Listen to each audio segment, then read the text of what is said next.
Traveling with family can be exhausting and challenging. In this video, I will give you some tips how to do so and survive.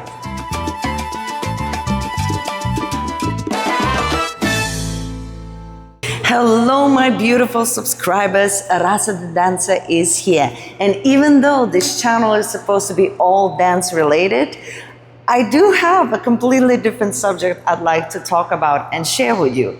Now, as a lot of you know, I am super close with my mom and dad, and I travel with my family all the time. We've been doing it for years, and my family is getting older. I'm getting older, but they're getting much older, and it is getting more and more challenging. So I have developed what I think quite good understanding of what it takes to travel with your family, enjoy your time, and survive it without too much damage, so you would want to do it again next year.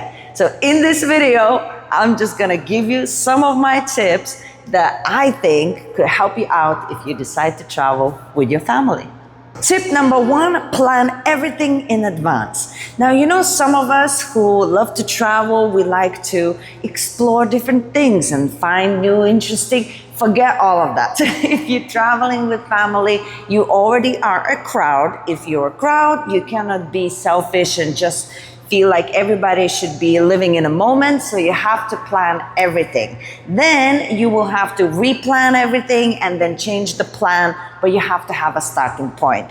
Your family needs to feel safe and secure and like you are in control, so they will trust you more and make you feel like you can make more decisions. Even though they're gonna ask for something else and then you're gonna have to find something else, that's okay. But planning in advance, knowing all the information, knowing all of the booking references and everything, don't take anything for granted and don't leave it to chance. Like, you know, we usually, when we travel on our own, we know things like, oh, if I can't do this, I'll just do this. When you're traveling with your family, it has to work immediately. So you have to have everything ready that the first time go, it will happen. Then they will feel safe, they will not be complaining, you won't need to deal with any of the stress that they put on you, because everything that they would want, you already planned it and you have it. Number two, my tip, super important to find time for yourself, which sometimes can be difficult. For example, when I travel with my family, we usually, to save costs, because we like to go to really nice places, we save some money by sharing a room together or a little villa together or something. But basically, we are always together. We like to go have dinner together. Then, you know, if you're traveling with family who maybe doesn't, you know, speak the language of the place or something, you have to talk for them as well. It depends, you know, what kind of parents you have or family members, but it can be really difficult. So you're all the time together, but it's so important to find those little moments where you can have it for yourself. Now, I suggest finding those moments when it's least impactful as a whole. So not like, oh, let me have dinner tonight on my own because I need my space, or like, let me just abandon you for the evening because I need my space. But anytime you see that they are having a good time, you could just say, hey, I'll be gone for a couple of minutes, I'll be back. And you come back in half an hour or something.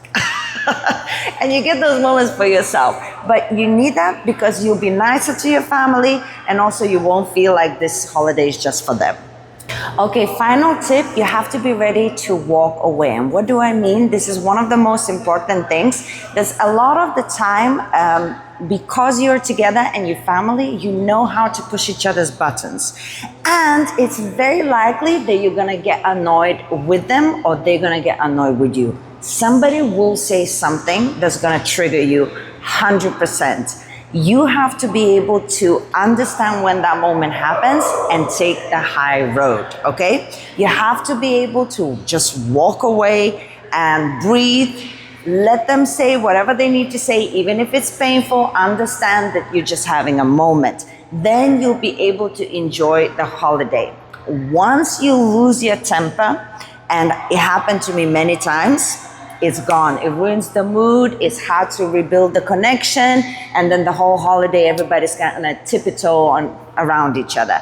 So just take the high road, be the adult, just take a breath, go for a walk. If necessary, come back and act like nothing happened. And if you need to talk about those things, talk about it after the holiday.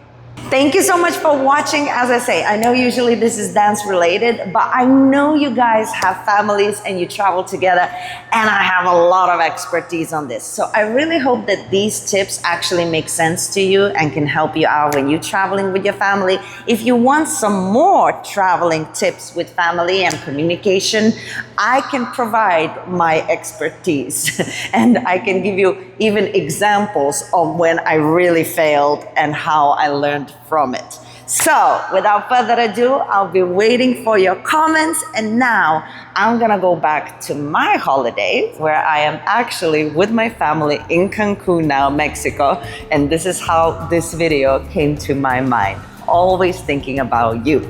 Subscribe to the channel, and I'm gonna leave you with these other videos where I traveled and I showed you things around. Check them out, and I'll see you soon. Mwah!